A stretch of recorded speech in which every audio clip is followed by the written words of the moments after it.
తెలిసే ఉంటుంది. కాకపోతే వెళ్ళి బయట ఆడించుకుంటే నాకు ఆ డస్ట్ అలర్జీ అండి.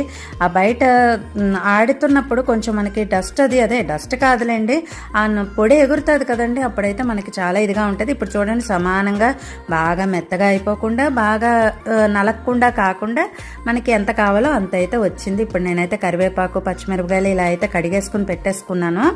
ఇప్పుడు నేను మనకి బియ్యం కొలుచుకున్నాం కదండి, ఇప్పుడు నూకైతే కొలిచేసుకుందాం అని చెప్పి, అంటే మనకి కొలవకు అంటే నలక్క ముందు ఒకలా ఉంటుంది, నలిగాక మనకి కొలత వేరేలా ఉంటుంది కదా.